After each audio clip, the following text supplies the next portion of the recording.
Hello, Scoobies, and how are you all doing? I hope you're doing fantastically fabulous. Today what we're going to do is we're going to create, with some very basic ingredients that you can get at your local grocery store, a return to sender spell. Okay? A return to sender spell.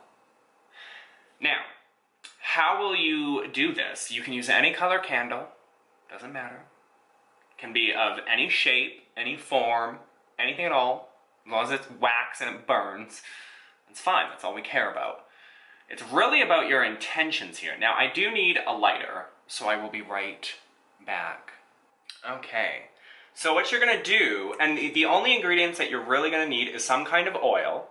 I'm just using a fire oil here because I want intensity, you know, send this shit right back to this cunt.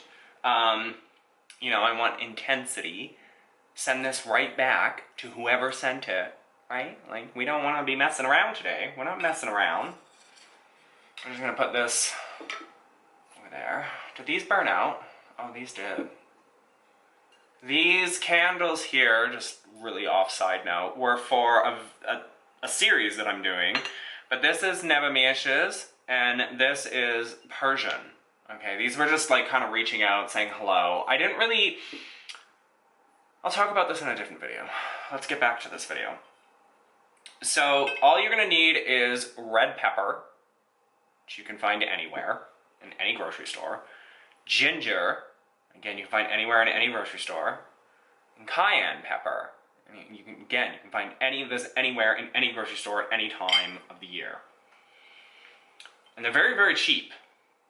So what you're gonna do is you're gonna dress this candle with some of this oil. It can be any kind of oil. It can just be regular coconut oil, or it can be olive oil. It can be any kind of oil you want it to be. I'm just using fire oil because I really want the intensity of this.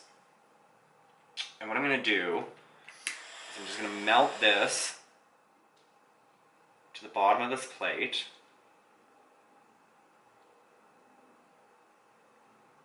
And pray that it stays.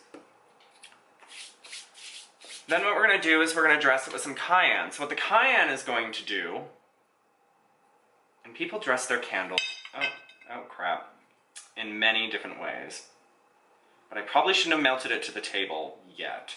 So we're just going to dress this in cayenne here. And the cayenne is really intended to add that kick, add that oomph. Really just be like, away, go away, don't come back, I want nothing to do with you.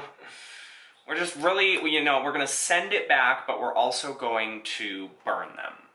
They're going to feel it. They're going to be like, oh, this is coming back to me. Like, why?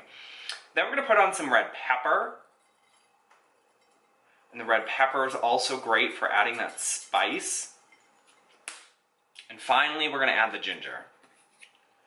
And the ginger is also another great way of just adding that kick, that potency. Now, if you want to use a particular type of oil to dress your candle with, you definitely can. You can use a cursing oil or a return to sender oil. Any kind of oil you really want to use. Doesn't really matter.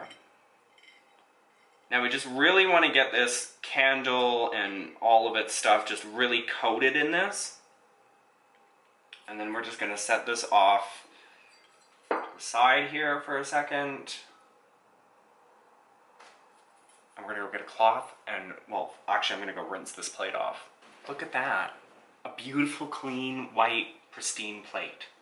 And all we're going to do now, which is what we should have done the first time. Well, actually, no, not what we should have done the first time.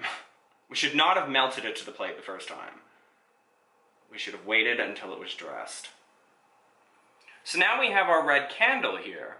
You can add more candles, you can put sigils, whatever you want on your plate, so on and so forth.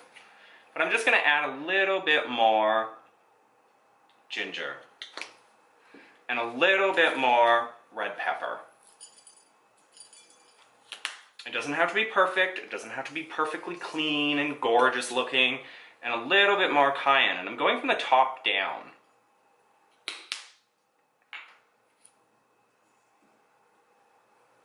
And what you could do now is you could put your intentions in, send the magic back, send the negativity back, send it all back to the person that sent it. You don't need to know who the person is.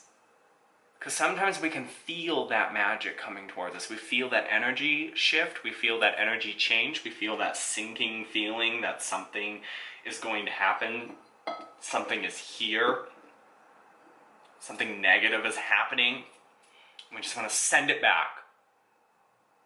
That's the really great thing about return to sender spells, is you don't need to know necessarily who sent the magic. All you need to do is send it back. Now, if you know the person who sent the magic, and you know the reason behind why they sent the magic, and you want to retaliate, then maybe your spell would be a little more advanced and a little more crazy. But this one is simple. This one is just about returning all of that magic and all of that negativity. Now, what I like to do is I like to take all of the stuff that has fallen off the candle and put it around the candle. I don't have a mirror to place upside down or upright or whatever for this particular working.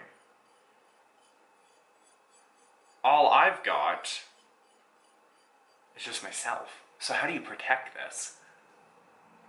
Because if you know the witch that sent the magic towards you and you're using a spell similar to this to send it back, how would you protect this? That's where all of the droppings come from.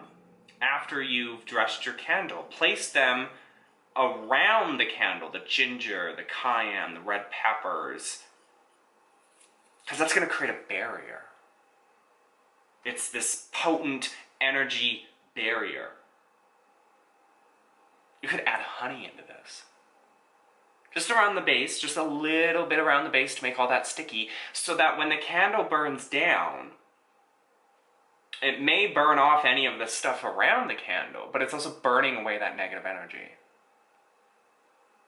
So we put our intentions in and we say, send this magic back, remove the negativity, remove the magic that's been sent my way, send it back, and you want to visualize the magic going back and affecting the person. You can generally tell the sex of the person through the energy, whether it's a masculine energy coming your way or a more feminine energy coming your way. And then all you have to do is just send it back, visualize the type of entity that that energy is giving you off. So if it's a female, you'll visualize a female. Maybe you want to get crazy. Maybe you want to visualize swords stabbing into her. It's not necessarily that it's going to kill her. It's just going to make it hurt.